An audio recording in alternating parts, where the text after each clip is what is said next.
So students, next topic हम लोग discuss करेंगे interest on drawing. So interest on drawing में हम लोग जब डिफरेंट डेट्स को डिफरेंट अमाउंट विड्रॉ करते हैं तो हम लोग प्रोडक्ट मेथड यूज करते हैं, और प्रोडक्ट मेथड के लिए हमें ये फॉर्मेट आना चाहिए। ठीक है, तो ये फॉर्मेट आप लोग पहले देख लो। डेट का एक कॉलम बना लोगे, फिर जो भी अमाउंट, अलग अलग अमाउंट जो विड्रॉ किया है वो अमाउंट यहाँ पे एक कॉलम बना लेंगे, फिर टाइम पीरियड का एक कॉलम बनाएंगे और एक फिर प्रोडक्ट का कॉलम बनाएंगे। राइट, सो जो डिफरेंट डिफरेंट डेट्स में ड्राइंग हमने किया है, सपोज करो कि हमने 1 फेब को ड्राइंग किया है, फिर हमने 31 मार्च को ड्राइंग कर लिया है।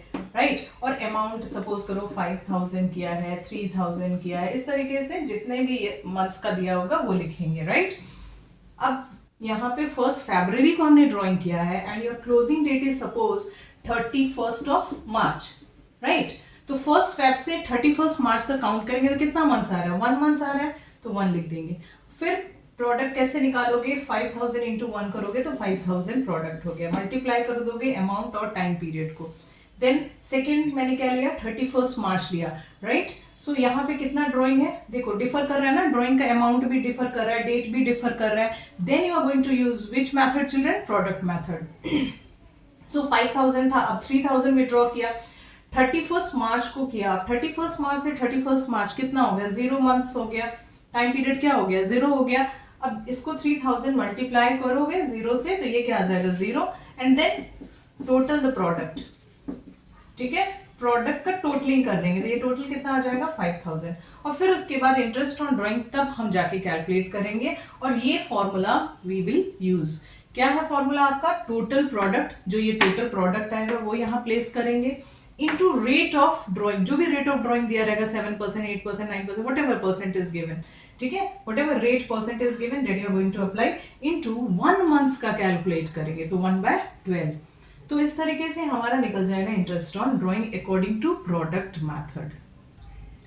सो प्रोडक्ट मैथड के बाद दूसरा इंटरेस्ट ऑन ड्राइंग निकालने का ये मैथड है। ये कब अप्लाई करेंगे? जब सेम डेट को सेम अमाउंट विड्रॉ करेगा, जैसे eight the beginning of every month कर रहा है, या eight the middle of every month कर रहा है, या फिर eight the end of every month कर रहा है। तो हमें ये एवरेज पीरियड निकालने के लिए ये फॉर्मूला हम लोग यूज करेंगे, time left after first drawing plus time left after last drawing by 2। यही फॉर्मूला है, ठीक है, निकालने का।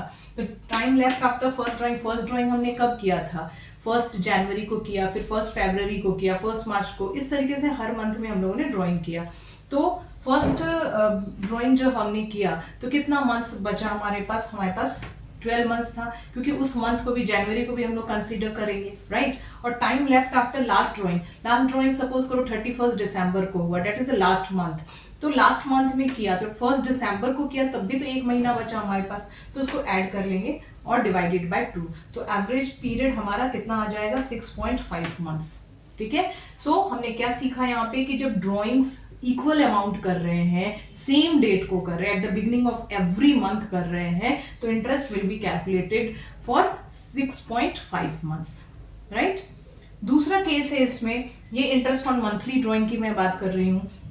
When drawings are made at the end of every month, हर महीने के एंड में कर रहे हैं, 31 जनवरी को, फिर फरवरी एंड में, मार्च एंड में, हर मंथ के एंडिंग में कर रहे हैं हम लोग ड्रॉइंग्स। तो फिर same formula we are going to apply, time left after first drawing and time left after last drawing by 2। तो जब उसको कैलकुलेट करेंगे तो it will come 5.5 months. Means interest कितने मंथ्स के लिए निकालेंगे हम? 5.5 मंथ्स के लिए। केस 3 है, when drawings are made at the middle of every month, हर महीने के मिड में निकाल रहे हैं, ड्यूरिंग द ईयर निकाल रहे हैं, तब फिर एवरेज पीरियड कितना हो जाएगा हमारा? 6 मंथ्स हो जाएगा। राइट, तो ये इंटरेस्ट ऑन मंथली ड्रॉइंग का तीनों केस है, जिसमें हमें टाइम पीरियड याद रखना होगा कि कितने मंथ्स के लिए निकालेंगे। तो बिगिनिंग में 6.5, एंड में 5.5 और मिडिल में 6 months. Students, next we will discuss interest on quarterly drawings. यहाँ भी 3 केस आ जाएगा। व्हेन फर्स्ट केस आएगा when drawings are made in the beginning of each quarter हो रहा है, तो एवरेज टाइम पीरियड कैसे निकालेंगे? सेम फॉर्मूला हम यूज करेंगे, time left after first drawing and time left after last drawing divided by 2। तो जैसे 12 मंथ्स हो गया time left after first drawing में, और लास्ट में कितना बचा? 3 मंथ्स बचा। लास्ट ड्राइंग के बाद कितना बचा 3 मंथ्स, तो 3 ऐड करेंगे और 2 से डिवाइड करेंगे तो 15 मंथ्स होता है डिवाइडेड बाय 2, सो 7.5 मंथ्स का निकालेंगे. सो जब बिगिनिंग ऑफ ईच क्वार्टर अगर ड्राइंग्स होता है इक्वल अमाउंट तो interest will be calculated for 7.5 months. Similarly अगर हम लोग at the end of each quarter equal amount withdraw करेंगे तो interest will be calculated, interest on drawing will be calculated for 4.5 months.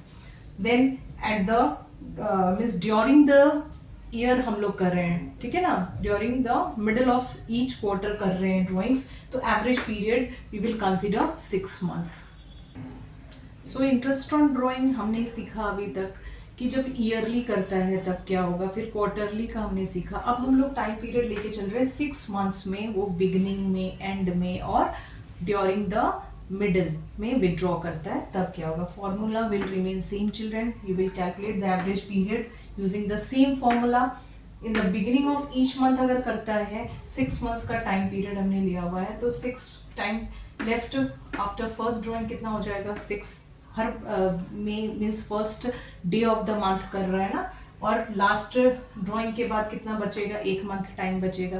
तो 6 + 1/2 करेंगे तो 7/2 हो जाएगा. इसको डिवाइड करोगे तो 3.5 मंथ्स आता है. सो 3.5 मंथ्स का इंटरेस्ट हम लोग कैलकुलेट करेंगे जब 6 मंथ्स टाइम पीरियड में एट द बिगिनिंग में विड्रॉ करता है equal amount, at the end of each month करता है तो average period we will consider 2.5 month. Same formula use करके. Then in the middle of each month equal amount is withdrawn, तो average period 3 months के लिए निकालेंगे. Students, एक छोटा सा कॉन्सेप्ट है इंटरेस्ट ऑन ड्राइंग से रिलेटेड जिसको मैं अभी डिस्कस करूंगी. फर्स्ट ऑफ ऑल आप ध्यान देंगे यहाँ भी 2 केसेस हैं इससे रिलेटेड.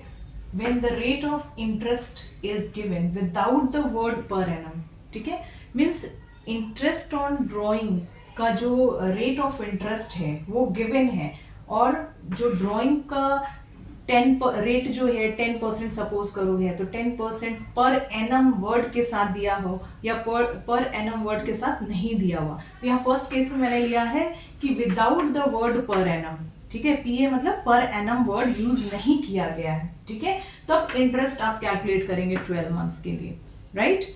दूसरा केस है इसी का, when rate of interest is given with the word per annum, ठीक है.